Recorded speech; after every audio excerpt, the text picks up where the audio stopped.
Kampung Bahari yang sudah berulang kali digerebek polisi kembali menjadi sasaran operasi penindakan peredaran narkoba pada Sabtu 13 Juli 2024. Pagi itu, sekitar pukul 6 pagi, bersama rombongan dari Polres Metro Jakarta Utara, tim Kompas.com turut serta mengikuti operasi penggerebekan di Kampung Bahari yang dikenal menjadi sarang peredaran narkoba.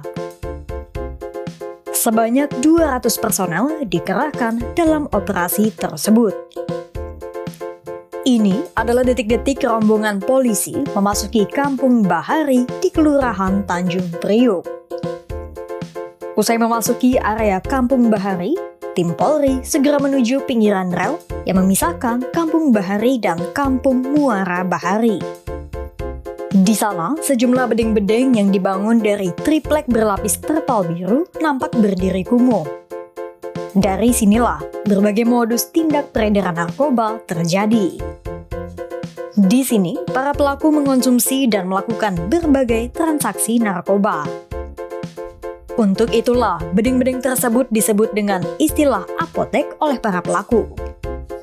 Saat memasuki bedeng-bedeng itu, terdapat kamera pengawas atau CCTV yang tersambung ke sebuah laptop dan monitor untuk mengawasi pergerakan aparat keamanan. Ketika memasuki bedeng, nampak spanduk-spanduk putih melapisi bagian dalam bangunan ini. Di spanduk itu, nampak tulisan yang menyebutkan biaya untuk menyewa sebuah alat bom dibanderol sekitar Rp5.000. Ada pula tulisan-tulisan lain termasuk nomor rekening yang digunakan dalam transaksi non-tunai. Ketika memasuki lebih dalam, terdapat juga sebuah ruangan bercat merah muda lengkap dengan pendingin ruangan untuk memanjakan para pembeli narkoba. Dalam penggeledahan itu, polisi turut menyita sejumlah alat bom sisa pakai. Penggeledahan tak hanya dilakukan di bedeng-bedeng pinggir rel. Sejumlah rumah pun turut diperiksa polisi. Dalam operasi penggeledahan itu, polisi berhasil mengumpulkan sejumlah barang bukti, mulai dari monitor, laptop, drone, senjata tajam, narkotika, hingga alat hitung uang. Polisi juga turut mengamankan 31 orang di Kampung Bahari. Hal itu diungkapkan oleh Kapolres Metro Jakarta Pusat, Kombes Pol Gideon Arif Setiawan. Gideon pun turut menjelaskan alasan mengapa peredaran narkoba di Kampung Bahari masih berlangsung.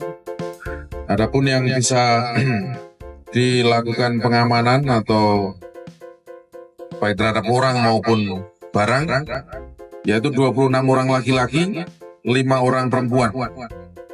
Lalu barang bukti atau barang yang bisa kita amankan yang terkait dengan peredaran narkoba.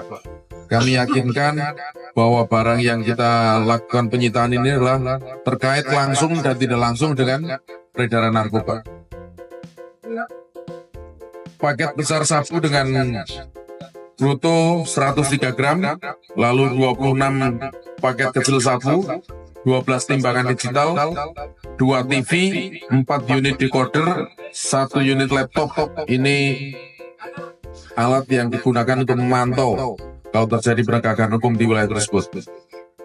Lalu 1 unit alat hitung uang, 11 alat hisap atau bom, 1 senapan angin, 4 air gun, berikut gas CO2, 25 sajam, 1 unit drone, 1 kotak petasan, dan 3 alat hisap. Tanya dia, kenapa terus-terusan?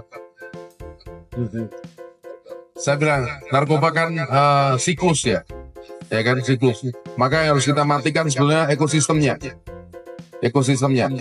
Jangan sampai berulang. Saya juga berharap ini terakhir ya. Kita melakukan penindakan yang kemudian satu sisi kemudian ada yang kurang pendapat karena membawa nama jelek lingkungan ya. Tapi kita tidak akan pernah lelah untuk melakukan penangkapan, penindakan, kemudian memutus mata rantai peredaran narkotika. Sebelumnya, polisi juga pernah menggerebek Kampung Bahari pada 8 Mei 2023. Saat itu, polisi mendapat perlawanan dengan dilempari oleh kayu dan batu.